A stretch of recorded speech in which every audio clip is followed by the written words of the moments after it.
Muito bem, estamos de volta. Não houve tempo para comer um bocado de fruta, mas vai haver no fim.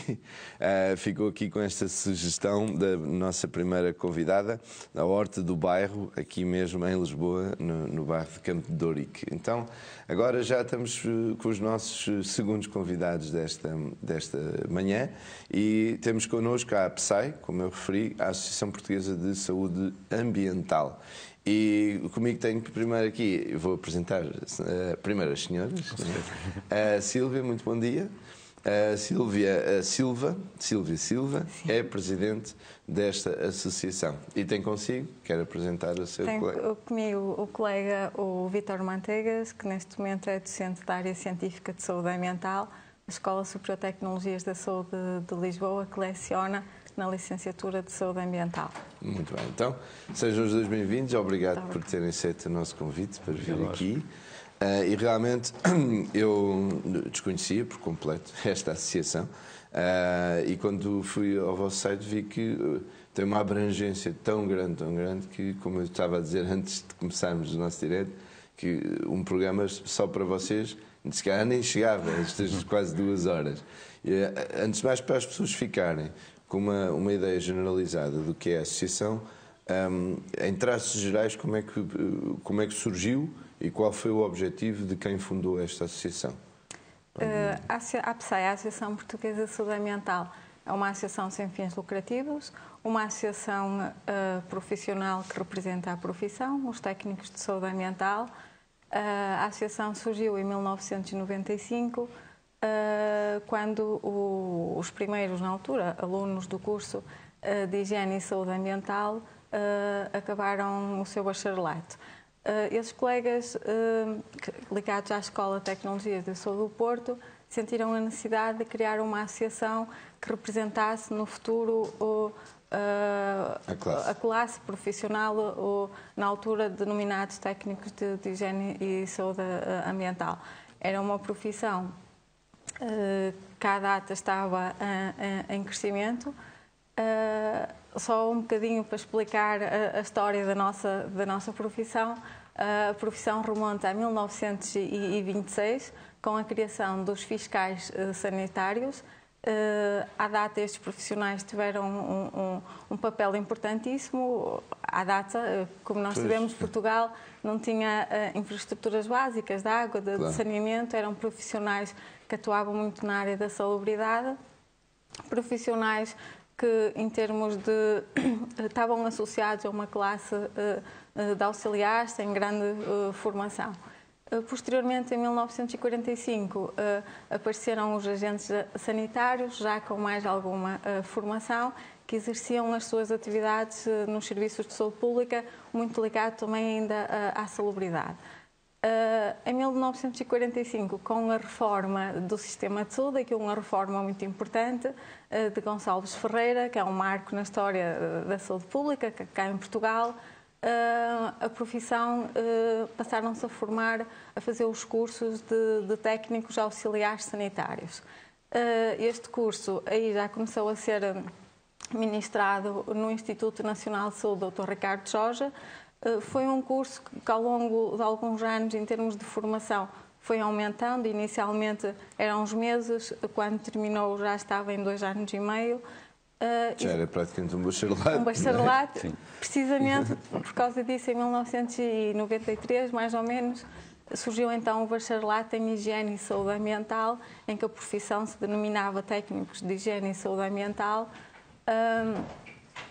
que era o bacharelato com 3 anos. Com a questão de Bolonha, em 1999, passou a licenciatura, aí caiu a palavra higiene e ficou só licenciatura em saúde ambiental e houve alteração do nome da profissão para técnico de saúde ambiental.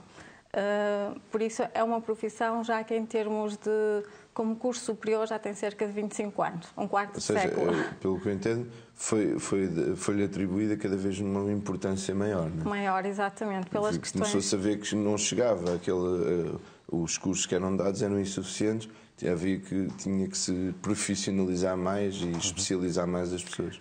Aliás, se me permitem, a criação de um curso de nível superior decorre do reconhecimento da necessidade de profissionais mais qualificados, neste caso em concreto nos cuidados de saúde primários. Não é? Portanto, o primeiro bacharelato que surgiu em 1993, ainda nas escolas técnicas dos serviços de saúde de Lisboa, Porto e Coimbra, posteriormente integradas no ensino superior politécnico, escolas superiores de tecnologia da saúde de Lisboa, Porto e Coimbra. Passou por todo o processo de revolução e de reestruturação do ensino superior, desde as licenciaturas bietápicas, portanto, aquelas formações de bacharelato, mais um ano de licenciatura, e neste momento com licenciaturas de raiz de 4 anos. E por força dos novos desafios que, de facto, se enfrentam sistematicamente em saúde pública, o próprio perfil curricular tem vindo a sofrer algumas ligeiras adaptações de forma a dotar estes profissionais de competências que venham dar resposta, de facto, a essas necessidades que vão sendo sentidas, não é? Portanto, é uma área, digamos assim, com um percurso já longo, mas que sistematicamente se confronta com novos desafios, não é?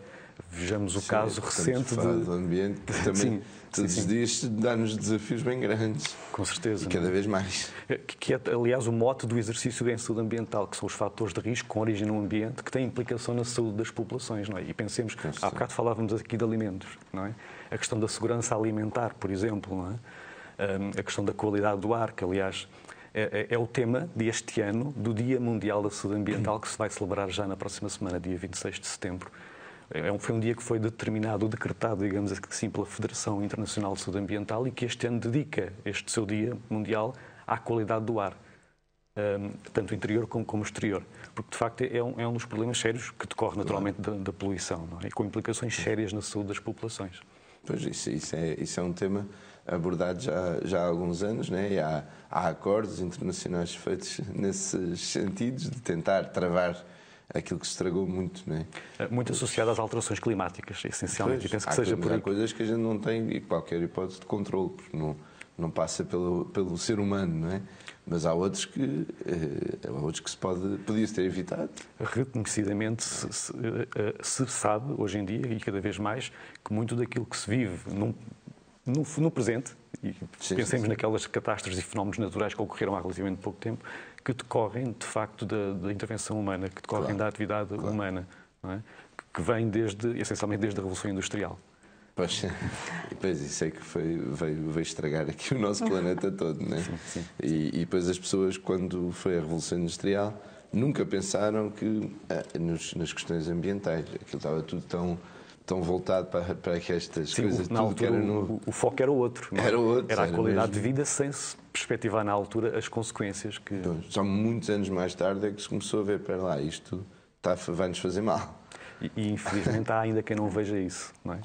Pois, que eu acho incrível, porque isto é um tema que se ouve tanto falar em todo lado e os pactos que fazem-se e os acordos entre os países e que há uns que depois não querem, outros que querem quebrar esses pactos. Acho que os Estados Unidos quebraram um desses pactos agora. Sim, no que diz respeito ao Acordo de Paris, sim. Pronto, sim. E quer dizer, hoje em dia as pessoas, todas elas já ouviram falar das asneiras que fizemos ao longo da história, não é?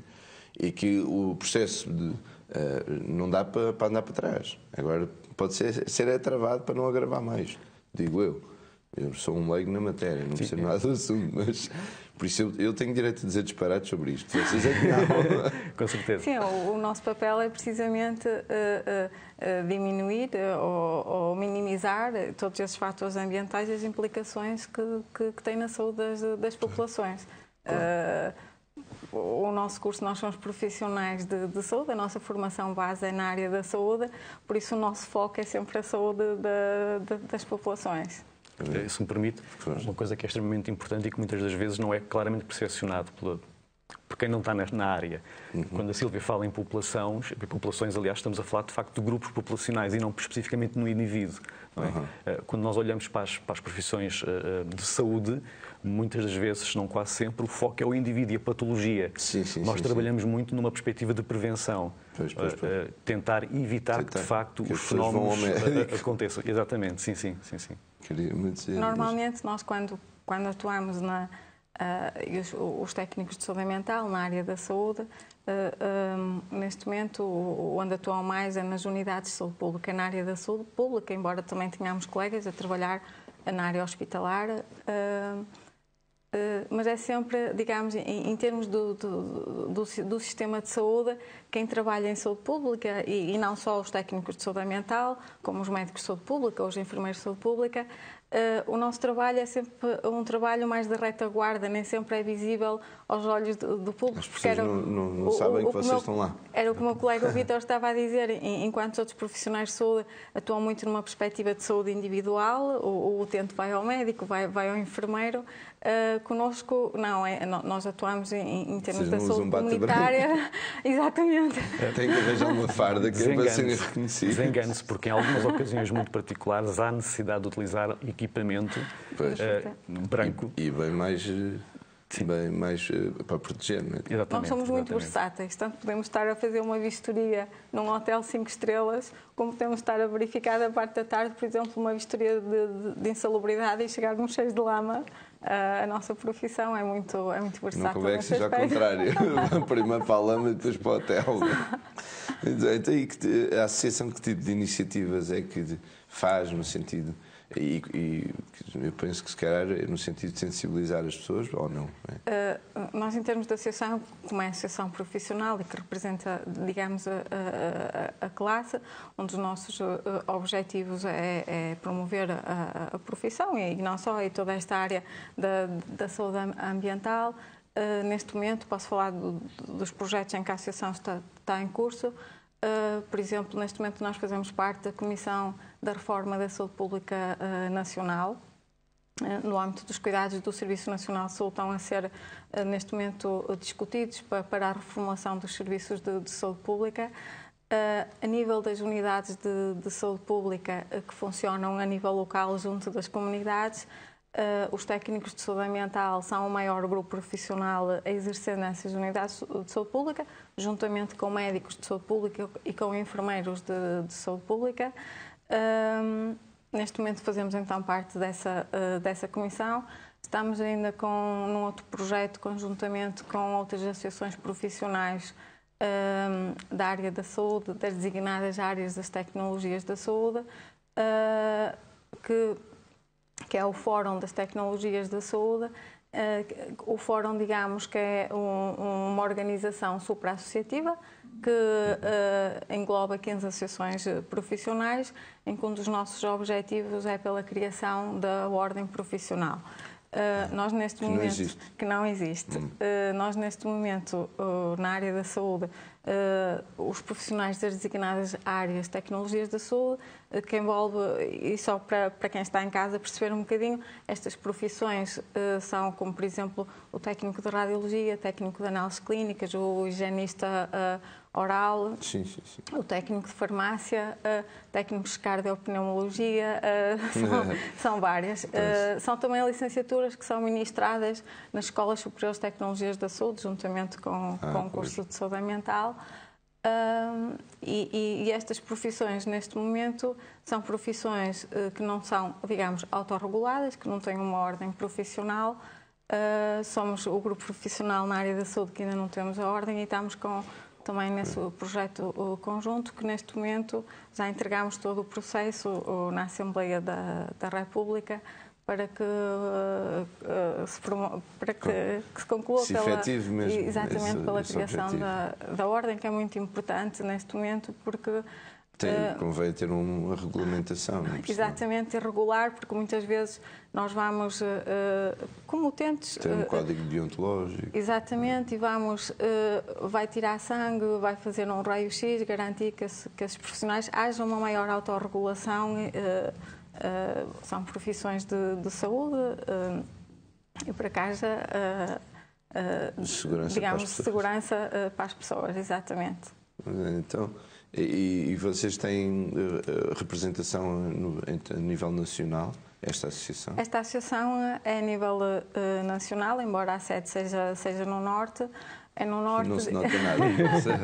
Você está aqui, nada. É no Norte, a associação está sediada no Norte, em termos fiscais, mas a associação em Barcelos. Em Barcelos, bem norte mesmo. Na terra do Galo.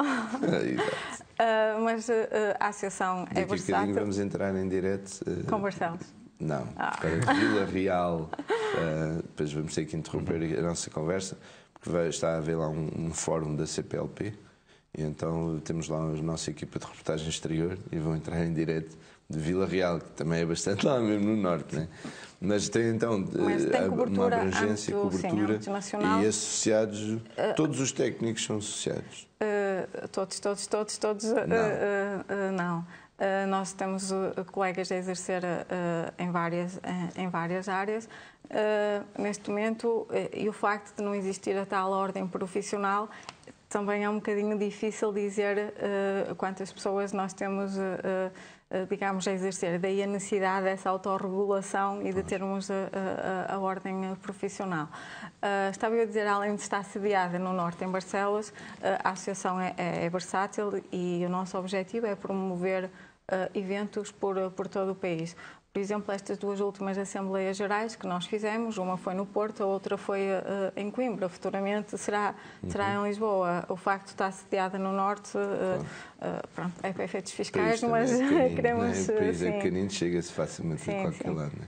Em termos de colegas que constituem os órgãos sociais da Associação, também temos desde o Norte de Barcelos até o Algarve, temos um envolvimento dos colegas todos a nível nacional.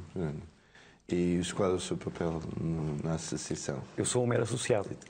Mas já foi presidente da associação. Eu sou um mero associado e estou aqui um bocadinho na outra perspectiva do ensino e da necessidade da qualificação dos profissionais de saúde ambiental, não é? E há bocado falávamos destes novos desafios em termos ambientais e as implicações que isso tem para a saúde. E nós, nas escolas, também vamos sentindo a necessidade de adequar, de alguma forma, os nossos currículos, sem desvirtuar aquela que é a oferta formativa que temos, naturalmente, em adequar os nossos currículos a estes novos desafios, porque, para todos os efeitos, estamos a formar profissionais que vão para o terreno e que depois terão que dar resposta a estes novos desafios, novos que não serão necessariamente novos, alguns são reincidentes, que já foram sentidos há alguns anos atrás e que se voltam a sentir agora, não é? E nós, nas escolas, temos sentido essa necessidade de, sem desvirtuar claramente a oferta formativa, criar formas de dotar os nossos estudantes futuros técnicos de saúde ambiental com competências e conhecimento que depois vão dar resposta a estes desafios de forma a minimizar claramente os riscos para a saúde. Portanto, e também é necessário que esses técnicos também tenham uma reciclagem, né? Que estejam sempre atualizados. Exatamente. E aí a associação tem um papel que não cabe às escolas enquanto formadores dos técnicos de saúde ambiental. A escola acaba o curso, não quer saber digamos assim, né? Claro. Aspas, né? Mas pronto, está feito o trabalho deles, né? Mas a escola também tem depois outras ofertas. Garantidamente, sim. Ofertas complementares e, aliás, até se poderia criar já um protocolo de parceria entre escola e associação nesse sentido. Nós, em termos de associação e disso da qualificação profissional, nós fomos estabelecendo protocolos também com outras entidades que os nossos associados podem usufruir. Alguns protocolos, embora sejam em áreas de atividade do lazer, outros protocolos são áreas de qualificação profissional. Por exemplo, a assinatura de revistas científicas, em que temos protocolo para que haja desconto, na organização de eventos. Por exemplo, recentemente, agora em fevereiro, a Associação fez parte da comissão organizadora do 5º Congresso Nacional de Saúde Pública. Somos parceiros em vários eventos de cariz profissional. Por exemplo, agora no próximo dia 26 a 28 de outubro temos o BDS 2017, que é Vertentes e Desafios da Segurança, que vai decorrer no Politécnico de Leiria. Uma das áreas profissionais de intervenção dos colegas é precisamente a área da saúde ocupacional, da segurança no trabalho. Até há uns anos atrás, os profissionais, digamos, até à formação quando o curso passou a bacharelato, eram formados muito direcionados para os serviços de saúde pública, digamos que era o único mercado de trabalho. Neste momento, não, e quando passou a curso superior, digamos, o leque de áreas de intervenção e de locais de trabalho começou a ser muito diversificado. Neste momento, se calhar, os serviços de saúde pública, digamos que até é o menos empregador do que as outras áreas profissionais, que temos colegas a trabalhar, como disse, na segurança no trabalho, na saúde ocupacional, na área da segurança alimentar, quer seja no privado, quer seja noutras instituições públicas, como, por exemplo, a parte hospitalar. em que também temos colegas lá a exercer. Pronto. Se me permites, é de facto neste momento uma das entidades menos empregadoras dos profissionais, mas é curiosamente aquela que tem determinado um rácio de profissional por habitante. E era algo interessante perceber se de facto este rácio está ou não a ser cumprido. Em que Não está. A lei determina ou preconiza ou aconselha um técnico de saúde mental por cada 15 mil habitantes.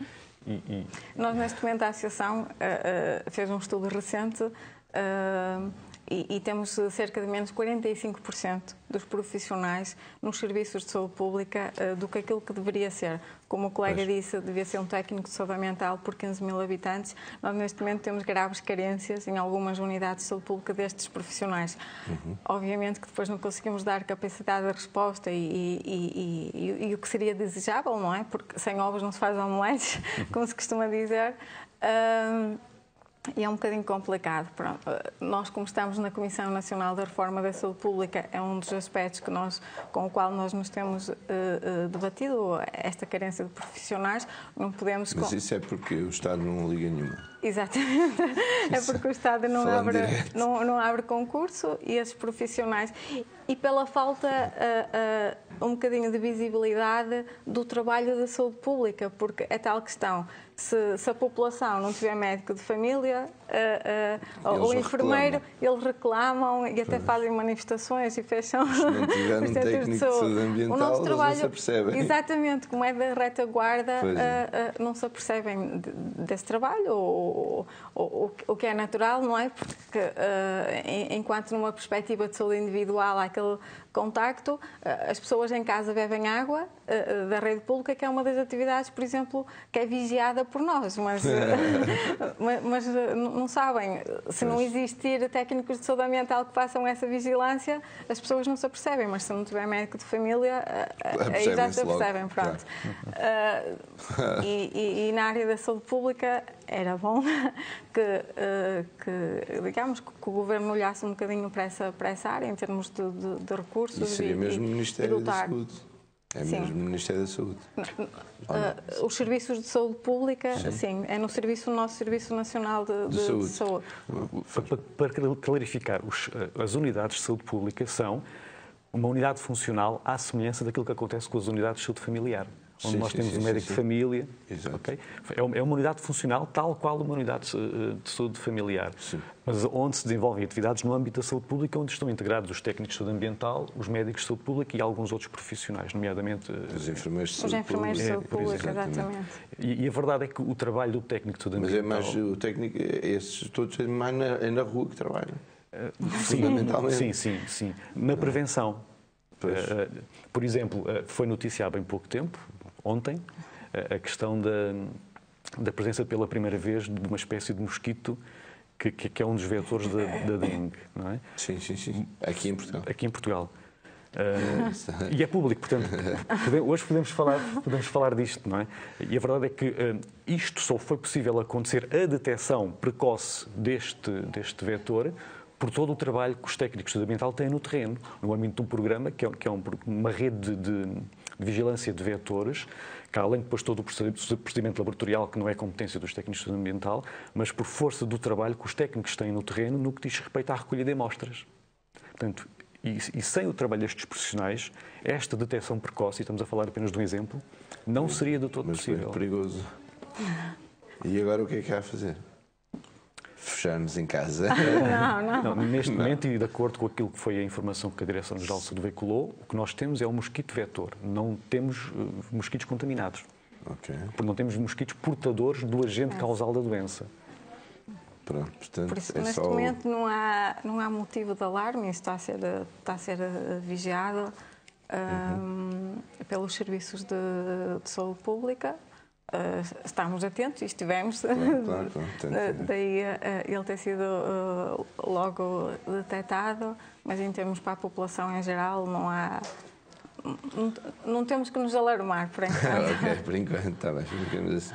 Bem, nós estamos quase a chegar a tal hora que vamos quase. Calma, não. quase a chegar à hora, porque vamos entrar então em direto com a nossa reportagem de exterior. E depois vamos trocar aqui então o nosso convidado, a Sílvia continua connosco.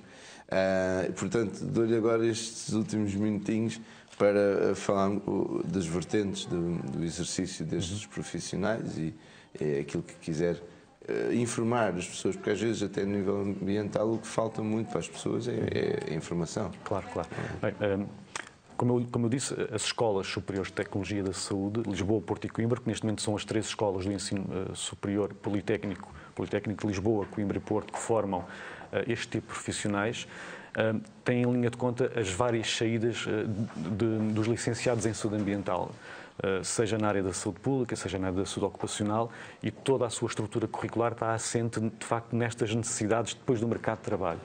Como há bocado referia, depois há situações pontuais em que há necessidade de incorporar novos conteúdos, e a propósito do mosquito, nós temos uma unidade curricular que é um seminário de 4º ano, que funciona de forma modular e em que temos convidados expertos do trabalho de campo que todos os anos vão dotar os nossos estudantes de competências nesta área, sem prejuízo depois dos estágios, não é? Sim. Em que têm estágios de 420 horas de contacto, em que estão, dentro de outras áreas, estão também muito tempo nos cuidados subprimários e com os colegas técnicos de saúde ambiental. E, de facto, o exercício é infindável. Nós costumamos dizer que o nosso curso é um curso de banda larga, porque dá para trabalhar na área da saúde pública, especificamente, na área da higiene e segurança alimentar, da saúde ocupacional, da gestão ambiental, onde podem encaixar aqui a gestão de resíduos, gestão da qualidade da água, na área da vigilância ou controle. Portanto, como há bocado disse, logo de início, isto era um programa e nem eu duvido que chegasse para falarmos de todo o potencial da saúde ambiental. Exatamente. Muito bem. Então, olha, muito obrigado pela sua presença aqui. Ainda vai continuar, mas ali por trás das câmaras, né? Continuamos aqui com a Sílvia, presidente da APSAI. A APSAI, para quem não estava a acompanhar, a Associação Portuguesa de Saúde Ambiental, e que agora tem outro colega ao lado, que é o Diogo. Muito bom dia, Diogo. Bom dia aos ouvintes. Ok, então, o Diogo está na associação há quanto tempo já? Eu ainda estava na altura a fazer a licenciatura. E já tinha sido agarrado? Já tinha sido agarrado, não nos órgãos sociais, na altura só como associado. Certo. Agora, pronto, acabo por estar também nos órgãos sociais da associação. E nós estávamos aqui, antes deste direto que fizemos, estávamos a falar aqui nas áreas de intervenção da profissão e uma das coisas que estávamos aqui a falar era da vigilância, né? Que é feita no terreno. O Diogo trabalha também no terreno. Exatamente. Pronto, quando falamos de vigilância, há muitas áreas que acabamos por vigiar. Já falámos aqui de algumas, das águas de consumo humano, tanto da água que chega à torneira da casa das pessoas, das águas balneares, por exemplo, e há pouco tempo ouvimos até na comunicação social algumas interdições de praias que revelaram má qualidade da água, mas podia ser também por outros problemas, como por exemplo da gestão de resíduos, problemas da qualidade da areia, mas sobretudo mais ligados à qualidade da água. Nós fazemos a vigilância das zonas balneares, das praias, e também fazemos, por exemplo, das piscinas, dos empreendimentos turísticos. Vigilância, por exemplo, dos alimentos. Até há algum tempo atrás, alguns sítios ainda fazem colheitas de alimentos e encaminham para a análise para verificar a qualidade de micro. Mas isso não é feito por engenheiros alimentares? Não. Os engenheiros alimentares também já entraram nesta área, sim. Okay. Mas nós, do ponto de vista de saúde pública, nas unidades de saúde pública, nós também acabamos por assegurar. Okay. E depois, mais recentemente, algo que também começámos a ter um papel muitíssimo ativo, que é a vigilância de vetores. Nós, quando dizemos vetores, vetor é um ser vivo que tem o potencial de transmitir uma doença. Muitas das vezes pode picar, por exemplo, ou alimentar-se de sangue de animais, depois alimentar-se de sangue humano, ou vice-versa, e, portanto, passar as doenças de uns para os outros. E nós estamos, neste momento, muito vocacionados para vigiar alguns tipos de vetores, nomeadamente carraças, mosquitos. Já começámos também com outros, como os flebótomos, que são aqueles que transmitem a leishmaniose nos cães, mas também transmitem doenças ao humano. Mas agora muito para a parte dos mosquitos e das carraças. E a este nível dos mosquitos, portanto, é algo que já no passado nos preocupou muito. Portanto, nós tivemos malária nos anos 40, chegávamos a ter 35 mil crianças infectadas por ano nessa altura, e os nossos técnicos... Aonde? Em várias zonas do país, sim, mas sobretudo nas zonas úmidas. Bacia do Sado, por exemplo, é aquela que eu conheço melhor, foi das zonas mais afetadas. Os arrozais, portanto, normalmente muito implicados no desenvolvimento desse tipo de mosquitos, o chamado anopheles. E já nessa altura, os técnicos sanitários tiveram um papel muitíssimo importante na eliminação da malária, com muitas ações no terreno de controlo desse tipo de vetor, dos mosquitos, e entretanto depois o problema acabou por ficar mais ou menos resolvido durante muitos anos, e agora há pouco tempo atrás, portanto, entendeu-se que havia necessidade de reforçar novamente esse papel, e surgiu então a tal rede, já aqui foi falada, a Rede de Vigilância de Vetores, que abreviada é REVIV, e foi disputado este processo pelo INSA, pelo Instituto Nacional de Saúde Ricardo Jorge. Portanto, o REVIV é um protocolo tripartido entre o INSA, que coordena as administrações regionais de saúde e a Direção-Geral de Saúde. E, portanto, em 2008 começou novamente esta área a ser realmente muito mais, com uma intervenção muito mais forte. O INSA formou, portanto, deu formação aos técnicos de saúde ambiental a nível de todo o país.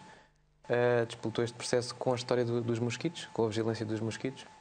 E o facto até de se chamar REVIV, para além de significar Rede de Vigilância de Vetores, também já permitia antever que o problema dos mosquitos viesse a reviver, como já tinha acontecido no passado. Daí que não seja completamente surpreendente a introdução agora deste novo mosquito e destes novos problemas.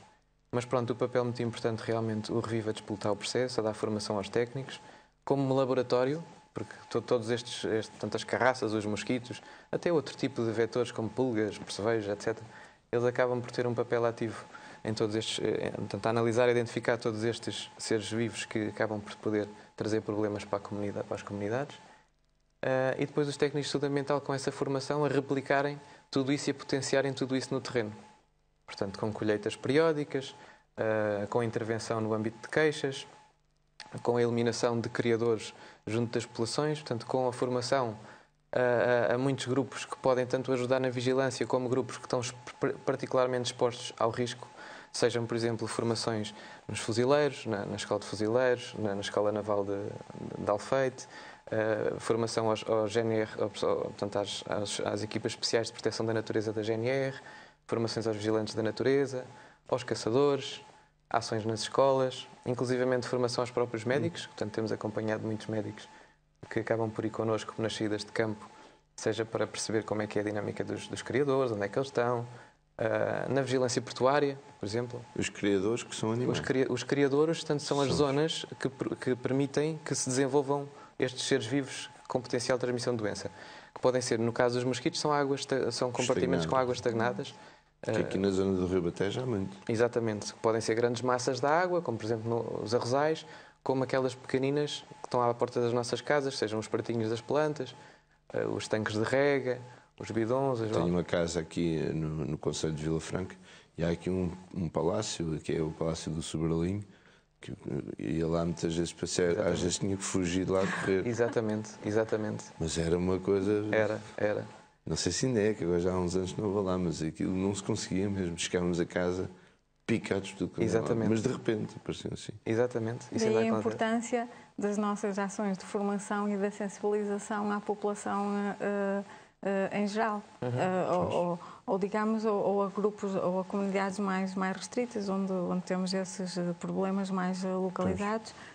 Um dos papéis dos serviços de saúde pública é precisamente, e como já fomos referindo sempre, a intervenção na comunidade e essa sensibilização que deve ser feita. Temos algumas fotos, não é? E que é para irmos comentando também e vamos assistindo. E, ora, aqui o que temos. Esta foto é recente, foi no 22º aniversário da associação, já somos crescidos, já somos... que promovemos uma iniciativa no Ratos Parque, que é um campo aventura no meio da natureza, e aqui os órgãos sociais da associação. A nossa ideia foi promover o encontro de técnicos de saúde ambiental, mas não só, mas que pudessem trazer também as suas famílias. Então tivemos uma parte que foi um programa, digamos, um programa lúdico, para ser feito em família, com atividades, e depois da parte da tarde um programa profissional. assim já não há aquela desculpa dos colegas não poderem participar porque têm os filhos e têm a família, naturalmente. Um dos nossos objetivos também é trazer a família, como nós dizemos, termos uma família da saúde ambiental. E como há pouco estávamos a dizer, a nossa ideia é um bocadinho andar por todo o país. Este encontro foi no Norte, no Concelho da Póvoa do Varzim, mas futuramente, como é uma associação de âmbito nacional, a nossa ideia será naturalmente fazer noutras zonas do país. Recordo-me que até neste espaço acabámos por fazer saúde ambiental, porque eu lembro que o espaço tinha umas mascotes, tinha 3 cães, e nós na altura até estávamos que os cães tinham carraças e acabámos por fazer algum aconselhamento aos responsáveis do parque nesse sentido, para prevenir esse tipo de situação. Quer dizer, vocês mudam de roupa e dormem de pijama, mas nunca tiram a roupa técnica ambiental. Não. Hoje estamos aqui particularmente bem vestidos, mas de vez em quando andamos no meio das vacas e no meio do mato a apanhar bicharada e a mandar analisar. Então, quando vamos apanhar mosquitos e carraças, às vezes vestimos um fato branco e Diogo. Quem é que está aqui com o seu fato habitual? Não é? Recordo uma vez que pusemos um fato, nós temos uns fatos brancos quando vamos fazer as colheitas de carraças, porque é uma das recomendações que nós fazemos à população, é quando saem para campo em crianças, escolas, aí vão estar expostas às carraças, naturalmente, quando vão para o campo, que devem usar roupas claras, porque facilmente se distingue as carraças quando se agarram à roupa e é muito fácil identificar. Pois. E houve uma altura que eu acabei por pôr um fato branco para me proteger, e, entretanto, nós íamos fazer colheitas mesmo em animais, em vacas, com a colaboração dos médicos veterinários, que são também fundamentais na colaboração deste tipo de atividades. As vacas, quando nos viram, parecíamos uns astronautas, fugiram todas, depois primeiro conseguíssemos reunir novamente as vacas, foi um problema. Estas fotos são de ações humanitárias em África, que nós temos técnicos de saúde ambiental que também participam, eu já tive a felicidade de poder participar. E pronto, isto são contextos em que a saúde ambiental é absolutamente imprescindível, porque aqui temos problemas em que não há eletricidade, nesta ilha não havia eletricidade, portanto não havia, por exemplo, um frigorífico para ter vacinas, não se podia vacinar a população por falta de vacinas, havia problemas ao nível da qualidade da água. Imagino que muitos, não é? Isto foram doações que foram feitas. Portanto, nós tínhamos, por exemplo, macas no centro de saúde que tinham ninhos de ratazanas dentro. Nós, quando mandámos os colchões fora, saíram de lá de dentro as ratazanas e as pessoas estavam lá deitadas com malária. Portanto, isto são contextos mesmo em que a saúde ambiental é fundamental. Nesta ilha, por exemplo, outro problema que foi identificado, como não tinham eletricidade, quase toda a gente tinha uma lanterna, mas ninguém percebia que as pilhas tinham metais pesados e que metais pesados são perigosos para a saúde. E, portanto, em 3 horas recolhemos 140 kg de pilhas, espalhadas nas hortas onde as pessoas plantavam as suas couves.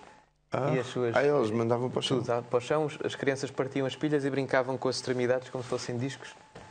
Portanto, havia... São os nossos estagiários. Aqui foi num programa da Bandeira Azul, um seminário nacional sobre a Bandeira Azul. A Bandeira Azul começa a compreender que as dinâmicas de vetores, portanto, o facto de haver mosquitos nas praias ou poder haver até carraças nas imediações, é importante. E, portanto, não é só a qualidade da água e a qualidade das areias, mas se queremos salvaguardar a saúde das pessoas, temos também que perceber que isto é importante e, portanto, convidaram-nos para participar num seminário nacional e nós fomos apresentar essa experiência. Isto já foi em jeito de brincadeira, uns animadores que lá estavam. Isto aqui é uma ação de rua, aqui são as colegas da Unidade de Saúde Pública do Porto Oriental. Como eu disse, a nossa atuação e enquanto Serviço de Saúde Pública é muito de rua, não é de gabinete. E em ações, quando os municípios promovem muitas vezes as feiras da saúde, então a Unidade de Saúde Pública é convidada a ter um stand, assim como às vezes estão as USFs, que as Unidades de Saúde Familiar ou outras instituições da comunidade, e aí nós tentamos sensibilizar a população e passar mensagens de vários temas. Aqui, por exemplo, foi uma ação, foi no dia da higiene das mãos, promovido por a Unidade Local de Saúde de Matosinhos, seguida de uma caminhada e para ensinar, digamos, a população da importância da higiene das mãos. Como se em Portugal, se isso fosse necessário. Não devia de ser, não é? Mas, Sim, já é. Sim. Mas é necessário. uma Aliás, coisa tão básica. nós nos cuidados de saúde até temos um programa que tem muito a ver com o controle da infecção. As infecções que nós temos associadas aos cuidados de saúde, temos um programa que se chama, a sigla é o PPCIRA, que tem tudo a ver com o controle de infecção, em que nós, técnicos de saúde ambiental, dentro dos serviços de saúde pública, também é uma das áreas que atuamos. Aqui é uma atividade da associação. A associação um dos nossos objetivos é reconhecer o melhor licenciado de cada uma das escolas, oferecendo-lhe a inscrição. O que nós queremos é que os colegas se juntem à associação, os alunos, trazer. Nós, dentro da associação, temos criados grupos de trabalho.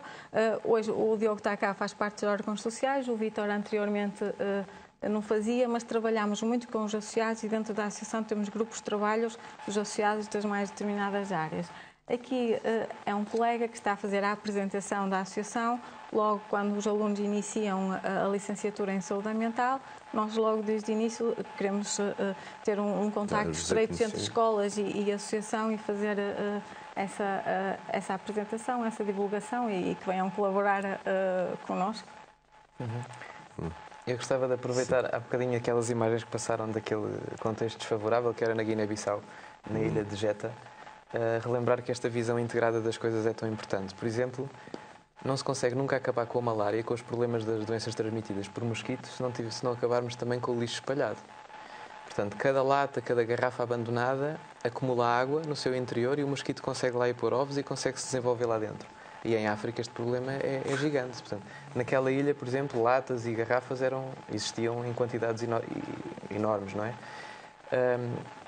Mas havia possibilidade de resolver o problema. Por um lado, eles lá derretem as latas para fazer panelas. Tem esse hábito no continente, em Bissau, por exemplo. Na ilha ninguém fazia isso. Se nós levarmos essa prática para a ilha, eles recolhiam, se calhar, metade dos criadores de mosquitos que tinham à volta das suas próprias casas. Pois. E depois é curioso, porque lá está, nós falamos na importância de desenvolver uma vacina. Gastam-se milhões, a própria Bill Gates já disponibilizou uma parte de financiamento enorme para o desenvolvimento da vacina, mas ninguém ensina às pessoas em África que ao lado da porta de casa está um criador com centenas ou milhares de larvas a criar no bebedouro da galinha e, portanto, enquanto não se ensinar as pessoas como é que se para de criar mosquitos à volta das casas, nunca se vai resolver o problema, porque quando tivermos o problema da malária resolvido, da vacina está outro, porque o mosquito está lá e o mosquito não transmite só malária, pode transmitir muitas outras coisas. Pois, claro. Portanto, passa por educar a população, educar as pessoas nesse sentido. Via-se também em África as pessoas com malária, que ela era a prática. Ficavam deitadas ao lado das casas, com uma fogueirinha e ninguém punha uma rede mosquiteira.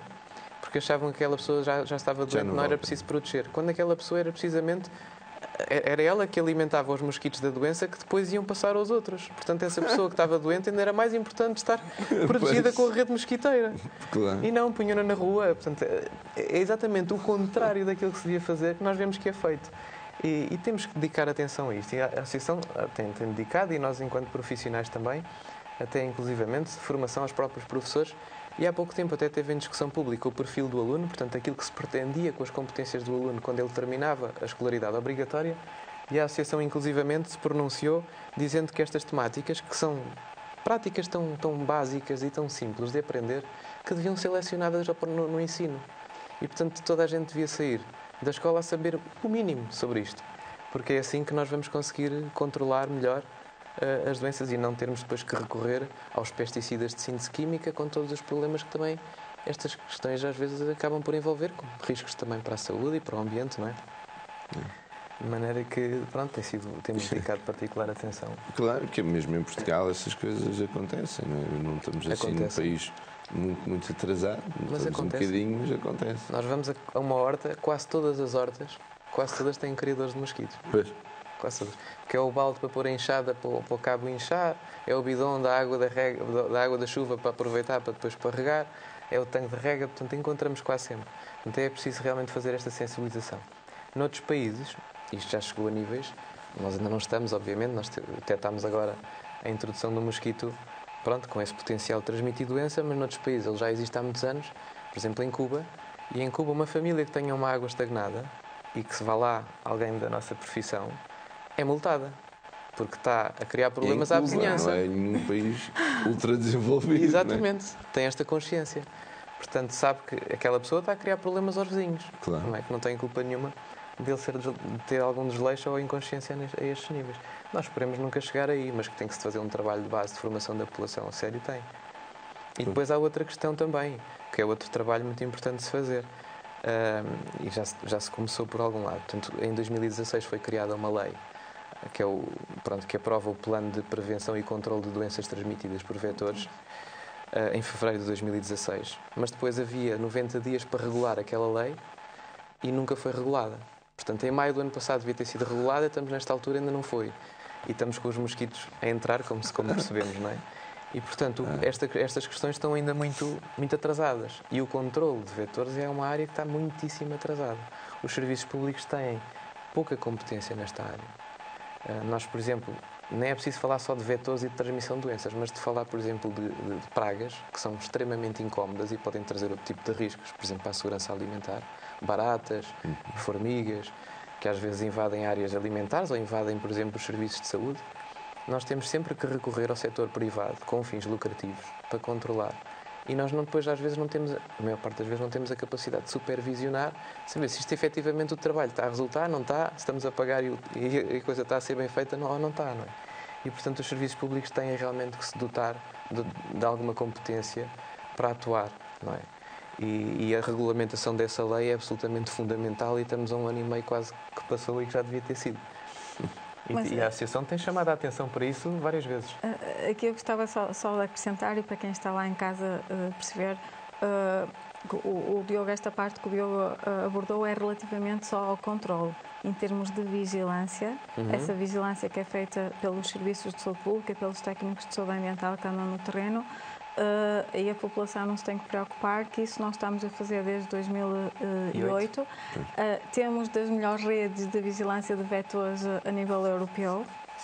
Nós fazemos isso durante todo o ano, os serviços de saúde pública fazem durante todo o ano, enquanto alguns países fazem só de forma esporádica quando aparecem os surtos ou quando aparecem casos começam a aparecer casos de doença, aí então é que começam a equacionar e a colocar as armadilhas para apanhar os vetores. Aqui não, aqui nós fazemos essa vigilância durante todo o ano, as ARS, através das unidades de saúde pública, que é o tal trabalho de campo que nós fazemos, e depois a parte laboratorial é feita pelo Instituto Nacional de Saúde, Dr. Ricardo Jorge, que é quem coordena o programa REVIR.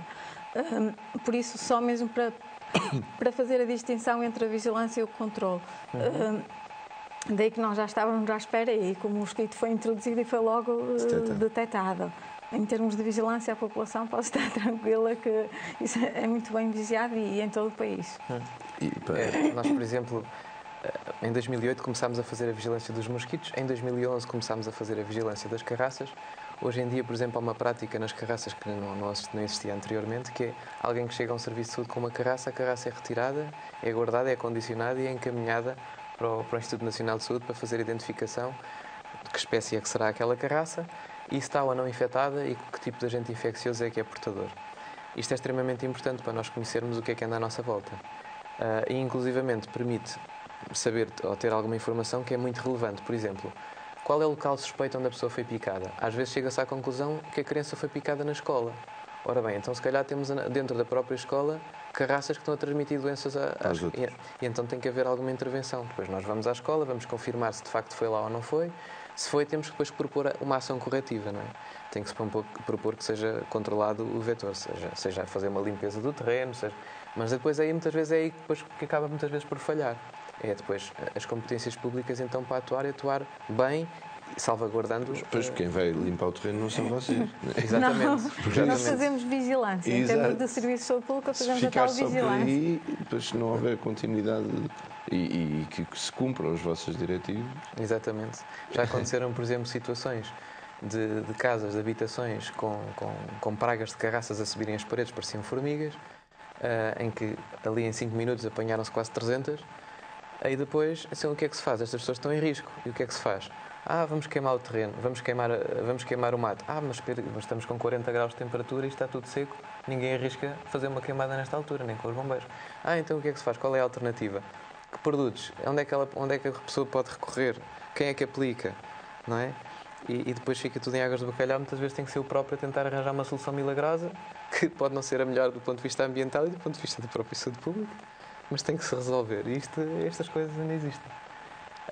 Nós temos falado, obviamente que este programa estamos a dedicar uma especial atenção aos vetores, aos mosquitos e às carraças e esse tipo de vetor, mas muitas outras áreas nós temos tido intervenção, como por exemplo há pouco tempo ouvimos falar do problema da legionela. Sim. Em Vila Franca, não é?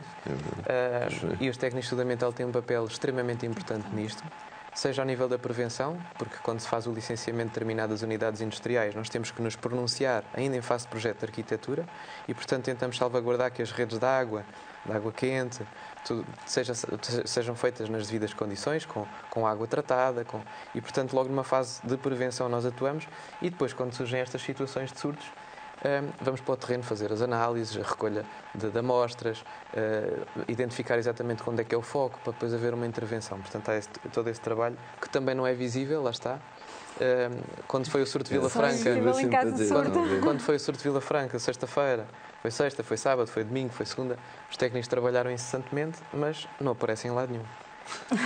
Aparece aqui agora. Exatamente, aqui agora. E pronto, e temos... Quer dizer, deram voz a quem nesses casos? Nesses casos de Vila Franca, quem é que apareceu? Parece normalmente o Diretor-Geral de Saúde, parece médico de saúde pública, obviamente, para falar, pronto. E nós acabamos por lhes dar algumas ferramentas para se poderem pronunciar, não é? De forma rigorosa. E outras áreas também, que por exemplo, hepatite A, quando se fala também da questão da hepatite A, coloca sempre a possibilidade de como é que a hepatite A surge. Porque pode ser uma doença transmitida por via hídrica, pela água também. Sim. Então nós temos que tentar perceber se de facto a água que aquelas pessoas estavam a beber estava ou não estava infectada, de onde era a fonte. Ainda esta semana, por exemplo, tivemos uma situação em que tivemos que tentar assegurar que não era a água, que era, pode ser, naquele caso, aliás, a suspeita era mais para a via sexual. Mas há este procedimento de identificar realmente qual é que é o problema. Outras áreas, por exemplo... Outras áreas não, porque estamos no último minuto. Mas é o que eu estava a dizer no princípio deste programa. Isto é um mundo. Por exemplo, este ano, o Dia Mundial da Saúde é dedicado à depressão. E sabe-se que a depressão poderia ser muito minimizada com a intervenção a nível da saúde ambiental. Por exemplo, a luz solar é fundamental, não é? E há sistemas de iluminação artificial que simulam a luz solar e que podiam ser implementados a nível geral. Portanto, há um potencial de intervir em áreas... E já vejo que o Diogo vive isto. Olha, Silvia, muito obrigado pela vossa presença. Nós é que agradecemos. Diogo agradecemos. Também. Obrigado. E que o meu desejo é que a ordem surja rapidamente. O nosso também. É muito importante, é muito importante. Então, despeço-me a todos e bom fim de semana. Até segunda-feira, 10 da manhã.